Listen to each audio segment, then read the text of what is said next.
کراچی میں 6 منزلہ رہائشی عمارت زمین بوس، لیاری کے علاقے بغدادی میں عمارت ملبے کا ڈھیر، 8 افراد جان سے گئے، مزید ہلاکتوں کا خدشہ، ملبے سے خواتین سمیت 8 زخمیوں کو نکالا گیا، متعدد افراد کے ملبے تلے دبے ہونے کا خدشہ، متاثرہ عمارت میں 70 سے زائد افراد رہائش پذیر تھے، ہیوی مشینری کی مدد سے ملبہ ہٹانے کا کام جاری، متاثرہ عمارت کے ساتھ والی عمارت کو بھی خالی کروا لیا گیا، مزید کسی بھی حادثے سے بچنے کے لیے متاثرہ عمارت کی بجلی اور گیس کی لائنوں کو کاٹ دیا گیا۔ کراچی قدیم علاقہ لیاری 5 برسوں میں کم از کم 57 جنازے، بلدیاتی اداروں کی غفلت یا بدعنوانی لیاری کی عمارتیں موت کے کنویں ثابت ہو رہی ہیں۔ لیاری میں گزشتہ 5 برسوں کے دوران عمارتیں منہدم ہونے کے کم از کم 4 بڑے واقعات رپورٹ ہوئے۔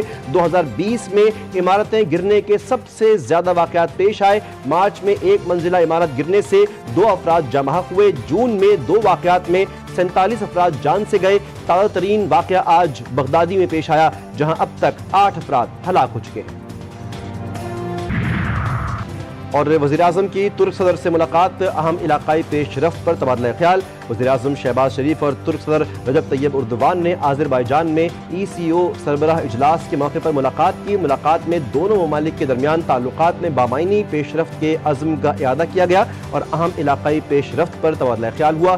اعلامیہ کے مطابق وزیراعظم نے خطے میں امن، استحکام اور پائیدار ترقی کے مشترکہ اہداف آگے بڑھانے کے لیے ترکیہ کے ساتھ مل کر کام کرنے کے غیر مزلزل عزم کا اعادہ کیا۔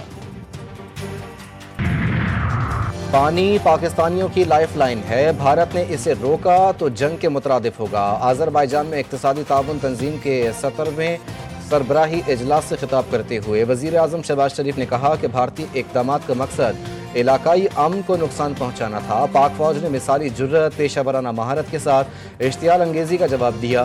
غزہ کو تباہی کا سامنا ہے، ایسا لگتا ہے جیسے غزہ میں انسانیت کا وجود ہی نہیں۔ 71 سالی کی صورتحال، فاقہ کشی کے ساتھ امدادی کارکنوں پر اسرائیلی حملے جاری۔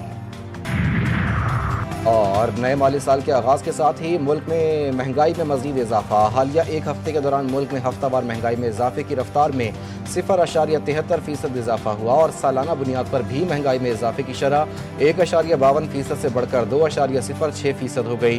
ادارہ شماریات کے مطابق حالیہ 1 ہفتے کے دوران زندہ مرغی، پیاز، ٹماٹر، لہسن، آلو، چینی، چاول، دال مسور، ڈیزل، دہی اور مٹن سمیت کھانے پینے کی کئی اشیاء مزید مہنگی ہوئی۔ بھارت تجاریت اور جنگ کی خواہش پاکستانی اور بھارتی لوگوں کا مستقبل بے نامی ریاستی عناصر کے حوالے کر دے گی۔ دونوں ممالک کی ماضی کی غلطیوں کا بوجھ نئی نسل پر نہیں ڈالنا چاہتے۔ چیئرمین پیپلز پارٹی بلاول بھٹو نے بھارت کے دہشت گردوں کو سپورٹ کرنے کے الزامات پر کہا کہ اگر ایسا ہوتا تو فیٹف پاکستان کو گرے لسٹ سے نہیں نکالتا۔ شمالی وزیرستان میں بھارتی سرپرست خوارج کی دراندازی ناکام، حسن خیل میں سیکیورٹی فورسز کے ساتھ سخت فائرنگ کا تبادلہ، 30 دہشت گرد ہلاک، قبضے سے بھاری مقدار میں اسلحہ اور بارودی مواد برآمد۔ ISPR کا ایک بار پھر عبوری افغان حکومت پر سرحدی علاقوں میں دہشت گردوں کی نقل و حرکت روکنے کے لیے فوری اور مؤثر اقدامات کرنے پر زور۔ وزیر اعلیٰ علی امین گنڈاپور کے خلاف تحریک عدم اعتماد کا خدشہ۔ وزیر اعلیٰ علی امین گنڈاپور نے KP کے اسمبلی کے 35,000 ارکان اسمبلی کو وزیر اعظم ہاؤس بلا لیا۔ علی امین گنڈاپور اراکین سے ملاقات کریں گے۔ ملاقات کے دوران 35,000 ارکان اسمبلی سے حلف لیے جانے کا امکان۔ PTI کے آزاد ارکان اسمبلی کا واٹس ایپ گروپ بھی تشکیل دے دیا گیا۔